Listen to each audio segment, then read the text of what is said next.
don't listen to me or my children do not listen to me. We started with our foundation, understanding what dynamics we share with our parents, no matter what, we always give it back. And then we started releasing based on the answers you guys had given me. There were a lot of releases done, and yesterday we did the baby in the womb. We're giving a lot of love when you were as a baby, your parents were as a baby in the womb, when your children were, because that is the foundation what we set.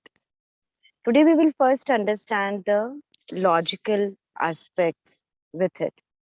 That on a physical reality, actually what happens knowingly or unknowingly. So let's have a quick glance with the different reasons that happens. So the first one, what happens when what we say and what we do are two very different things. So the number one, which I feel, is expectations. When normally, what are the terms that we actually use with the children? What do we tell them? What do you tell your children? I expect from you, or you tell them, I do not expect anything from you? What is it that you normally tell them? Can someone tell me? I have always heard my parents telling me that no, if there is anything, it is we as parents who will pay, and not that you will ever be paying money or you will ever be doing anything, because that's the Indian mindset. We are here. You are our responsibility. We are here to give you. So we do not expect. So I want everyone to remember what are the general statements that you make with your children. I'm not asking you to go and tell your children, oh, I expect this from you.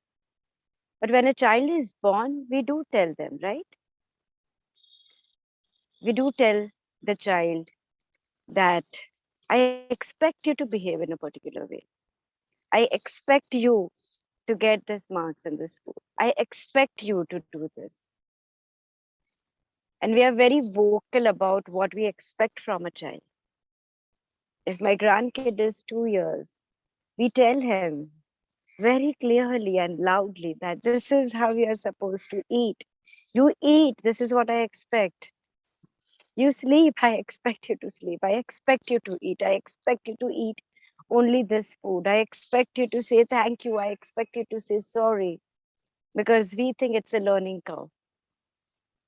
And we think this is what we are teaching the child. But our statements are, as they grow up, and when children start giving back to us, our statements are, no, no, no, no, no. You don't give it to me. And it's not about you, it's about me as well. There's a part of me when my children do something for me, and then that feels, no, no, this is yours. I don't want your things. Like it is like you rather have your things. I'm capable of. But our expectations, is it that when your child will not even offer you food? Is it that when they don't show your gratitude, does that make you feel good?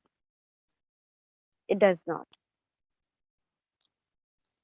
So in the subconscious mind, you are so deeply programmed from your genetics. Many of you have written in your answers. My parents taught me, and I was surprised how many of you have given the same thing.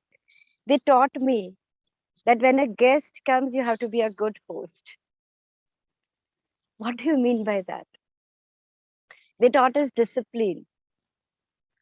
When you did discipline to your child, you are being strict. When your parents taught you to be disciplined, it came out as a very positive quality. When your children tell you that, why do I have to clean the house when there are so many guests, it is okay. And you do not understand.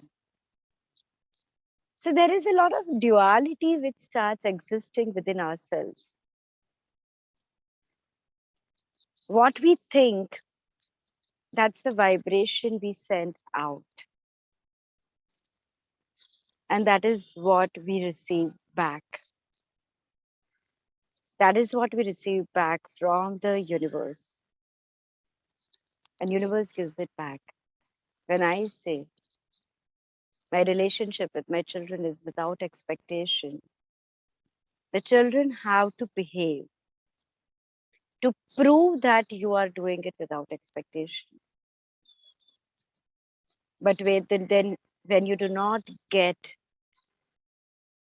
the respect as per what you are perceiving it as, what you are expecting them, when you are unwell and they don't sit by you, and if they go out, you will feel bad about it. Because in your mind, when you were young, you know what I did? I left my job, I left my career, I left my this thing for you. The whole night I used to sleep with you, holding you. Now, when we are grown up, you do not even have time. But did you convey it to them? The subconscious mind is sending, I don't expect, I don't expect, I don't expect.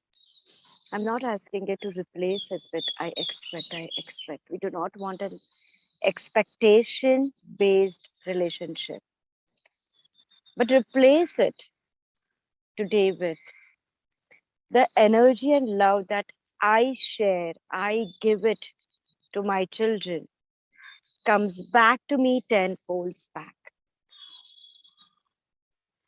Are you deserving of it or not? Why your children to anyone? Then what you are giving, you it will come back to you. Whether it is your spouse, whether it is any other relationship. Just replace that belief with it. But first, it has to get clearer here that it is okay. The giving and receiving has to be in balance. Is that making sense to everyone? If not, tomorrow I'll answer further. So before I go further with the second point, I would first clear this belief because no matter what, we all carry this belief. And when I'm clearing it, not just from your children, but from others also. Understand, you have not yet become Buddha. You have not become Mahavira. Probably you want to, you are not Jesus, who will still love people in spite of knowing that they are going to poison him. We are still on our way where we expect somebody to say something nice. They show gratitude. It makes us feel good. It makes us feel being loved by. Then why you start that fight with yourself of wanting to convey yourself? Oh, I am this person who does not require anything. You are not that person, boss. You are not there. You're not even close to that. So why do we struggle for that? It's a journey. It is okay. We are human. We are here for human experience. It is fine. When somebody tells us you look beautiful, we like it. When somebody says you did a great job, we like it. When somebody appreciates us, we like it. When we are not expecting somebody comes and give money to us or give offer help to us, somebody prepare food for us, we like it. So let's be very factual about it. When somebody does our task without us asking for it, we like it. When somebody puts their hand, we like it.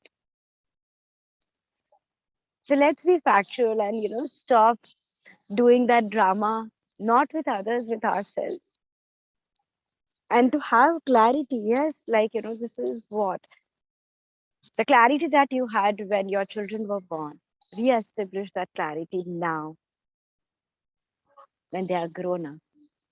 What is it that makes me feel good? What is it that I expect? And don't run away from the truth. Do tell yourself, yes, I like my children talking to me in this way. I like this way. I like that way. So let me just first clear, and trust me when I clear, you are so programmed by me just canceling it once, it's not going to get clear, but at least it will allow you to think in that direction.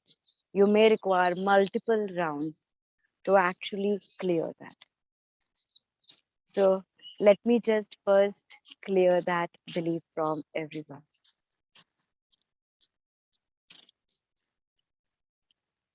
So do I have the permission to pull, cancel, and send to God's light the belief in each one? I don't expect from my children or from others, or I have expectations. No, we pull, cancel, and we send to God's light at the all four level of your belief work, except to be resolved at the history level, and for many of you, even at the core level, at the genetic level, to be replaced with I am the energy of love, the energy that I give to others, including my children, comes back to me tenfolds back, and I'm deserving of it. Thank you, it is done, it is done, it is done, Creator. Show me. Whoever says yes, now and later, let this belief be changed for them. That's the best possible way for them. Thank you.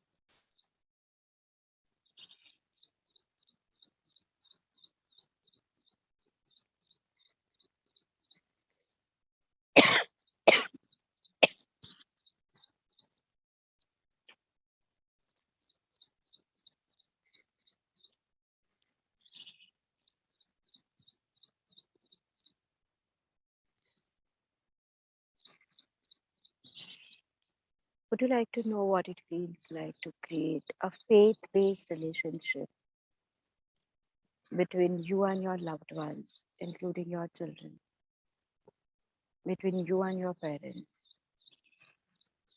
And you know how to do that and understand it through Creator's definition and perspective of the seventh plane of Creator of all that is. You know that it is possible, you are deserving of it. You choose to live your daily life with the same, and you tell yourself, all my relationships are based on faith, love, bonding with my loved ones, including my children, into every cell of your body, every area of your life, at all the four level of your beliefs, for your highest and best in the highest and best possible way for you. Please say yes to receive this download. Thank you, it is done, it is done, it is done. Creator, show me.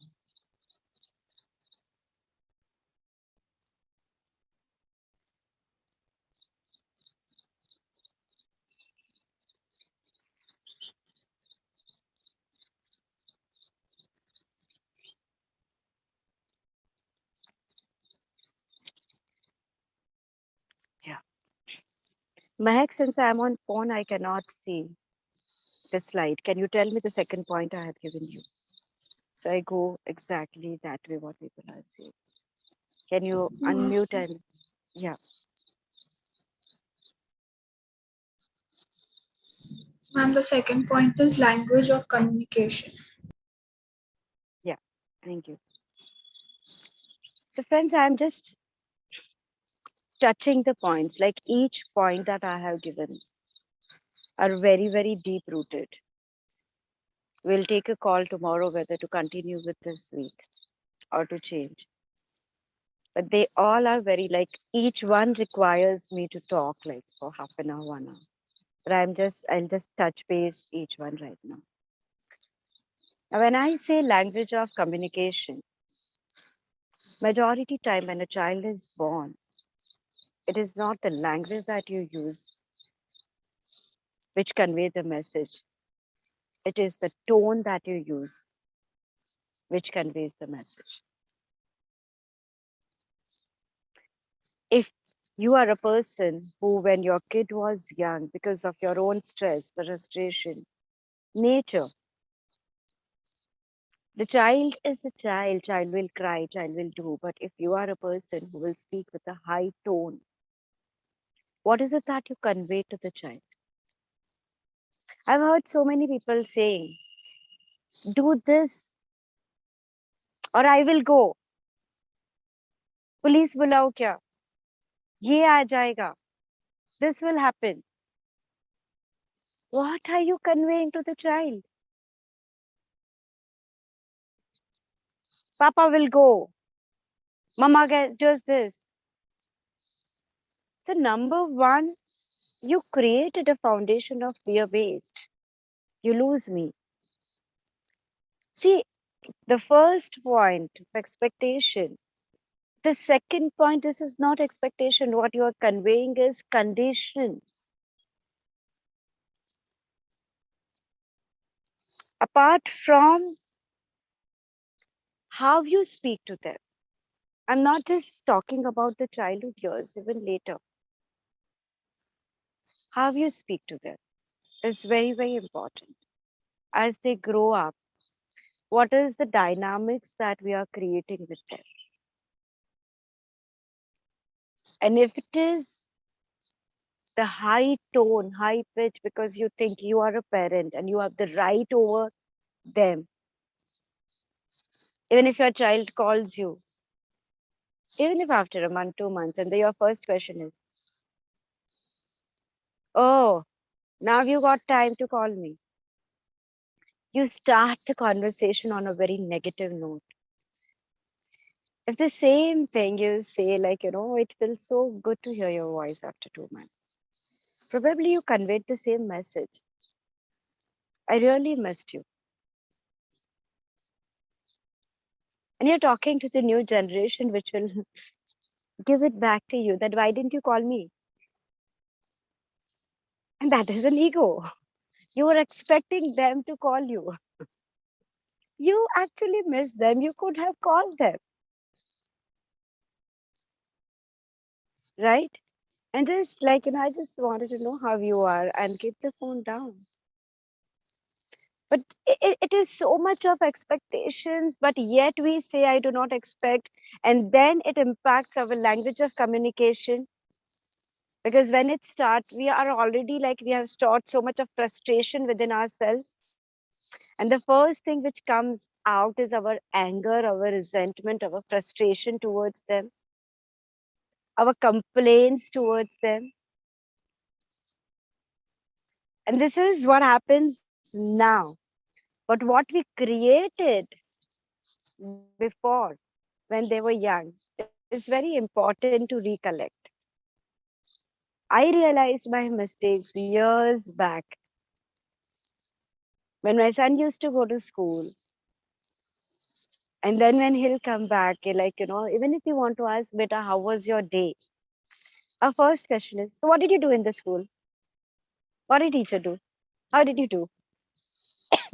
Oh, your results came. How many marks did you get? So we start creating a relationship with the child based only on this conversation. Slowly and gradually, child will start avoiding you.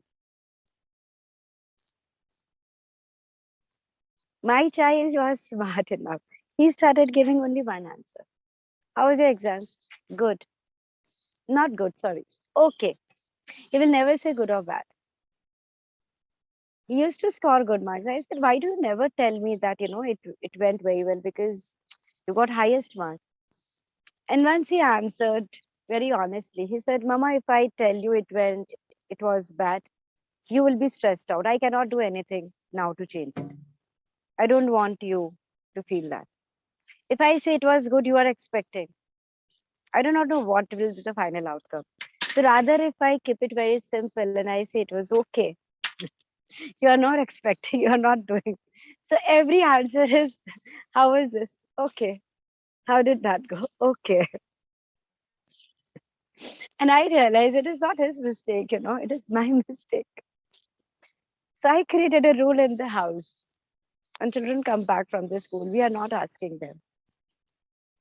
They want to share, they will share. I sat with him and I told him, I'm there for you if you need me. Rest, I will not interfere. You need me, you come and ask for help. We decided to have the family time, the time where nobody is questioning, nobody is authority, and nobody is this. And it used to be the Scrabble time. They all used to sit together to play Scrabble. It was a time which was chosen. We decided the games, like I'm not interested in sports, or my husband is. So they will watch football together. They will watch cricket together.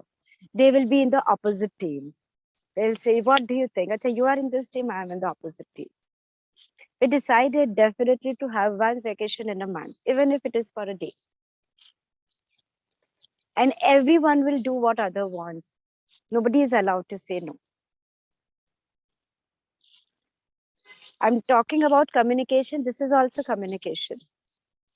So if I don't want to swim and my children want to swim, I will also get into the water. But I want to play damsharas and they don't want to, they have to play damsharas. Nobody will sit with their phones and laptops there. So I said, I'm the mother, I'm using my trump card as my authority and veto power. Nobody is allowed to say no for this. This is my condition. You will all have to listen to it.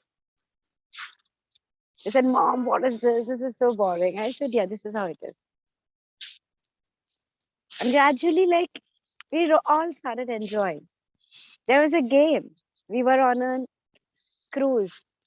We all would be sitting on the dining table. And when the food is being served, the game was I will start saying one good thing about myself and then one good thing about each member of the family. I wanted to change my language of communication. So I will say this is good in me. And the condition was everyone has to do that without repeating a point. And trust me, there were times when we all were in tears. Initially, everyone, but everybody was expecting what is a good thing the other family member will say about themselves. Because game doesn't stop on day one. If my vacation is for 20 days, all 20 days we are doing that. So everybody is expecting. And you realize that we wait for a person to die to say good about them. In the prayer meet, everyone says good about them. We'd never ever go and tell them, this is good in you. And our conditions were very, very simple. You will not say, this is a good quality in you, but if you did not have that, because the reality is what you say after, but if you would have, if you were doing it that way, because that's condition. I said, you make it simple and just say, and even if you cannot find an emotional quality, just say, I like your hair. Your eyes are beautiful. You're always smiling. He's a good father. He's very smart. He's very intelligent. Very loving person. He can balance things very well. Can articulate your feelings so well. You're always there. You're so like we can depend on you for the tasks. This quality. And there were times like at least one member would get very emotional while talking about the other person and say, oh, this person stood by me. And then, it will go on for 1 hour till our entire lunch is over or dinner is over. And it became a very beautiful time. So there were few exercises I implemented in my house to change the way in which how we communicate. I would really appreciate if you implement that in your house. One more thing was, and which I did a lot with my clients as well. I used to call their families and make them do that. And that was hold each other's hands like this. Hold them, look into their eyes directly, I used to count the numbers. I said 21 times. You will tell them, I love and accept you the way you are. And I have made a 80-year-old also do that. He said, like, are you kidding? I said, you came all the way from Canada. As a minister, you came all the way here with a 96-year-old mother, with your wife, with your daughter who stays in London. He said, I came here to do this. He said, you surrendered to me. Now listen to me. And majority time, people, when they start, they are very mechanical. They are like, because you have asked, I'm doing it. So they like look and then say, I love and accept you the way you are. I love and accept you the way you are. I love and accept you the way you are. The minute they look here, I said, start from zero. This is not counted. They're like, you can't. I said, I am. And then there were times you just see something shifting in their eyes. Some connection, some tears. He actually told me, let me do it with you also. I said, I am not needed. He said, no, no, no. I want to do it with you also. I said, sure, sir. He actually touched my feet when he went. So these are very magical moments. They sound very simple. They look very simple. Do that because your eyes are the windows to your soul. They carry memories life after life. The people with whom you living every day, your family, 100% there is some karmic connection. Your auras are merging all the time. There is so much of give and take, even silently. The silent communication that we say. The DNA are communicating to each other. And probably you can repair that, you can shift that by simply connecting to their eyes and giving them only one message at that point of time. I love and accept you the way you are, without judgment, without conditions. And when they also give it back to you, saying, I love and accept you the way you are, a part of their own energy is shifting. So even if you do not understand how you communicate, start with this two simple exercise. I love and accept you the way you are. 21 times, repeat. Hold their hands, look into their eyes. Start the activity where first you say something good about yourself and something good about them. Start these two activities and see how that makes you feel. If your child is not listening, change your tone, how you speak to them. Change your language. The example that I gave you of the phone made me feel so good to hear your voice rather than 2 महीने के बाद time मिला हाँ भाई नवाबजादे हो माँ बाप तो याद ही नहीं आते you do not remember your parents. How does it make? Yeah, you are a busy bee boss. Why will you remember me? Rather than being sarcastic, if you be little kind and gentle to them and remember what was your tone? How did you communicate to them when they were young?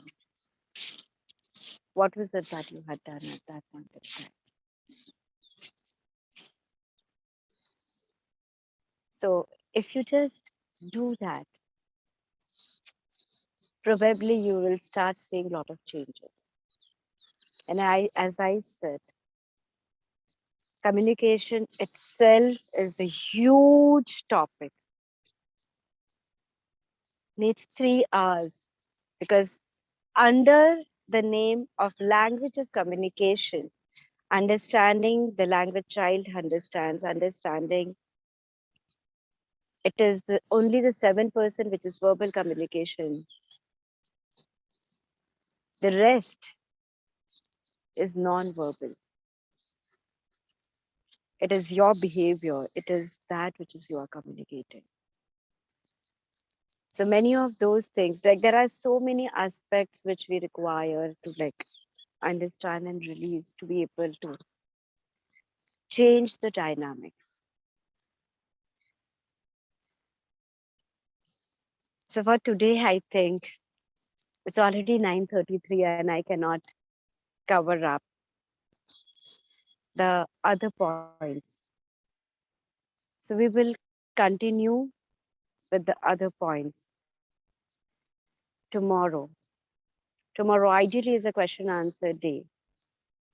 But probably we'll continue with the same. And if you guys have any question answers, please keep it ready so that I can take your questions before I start with the point 3 there.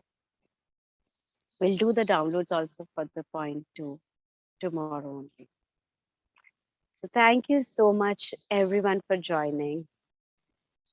Wishing you all a wonderful relationship with your children, wonderful relationship with your parents, bridging the gap that we put it in the name of generation gap. It's the same DNA. The gap is in the mind, and the resolution is with us. We have to decide and we have to choose to change that. So see you all tomorrow, 9 a.m. in this journey together. Thank you. Lots of gratitude.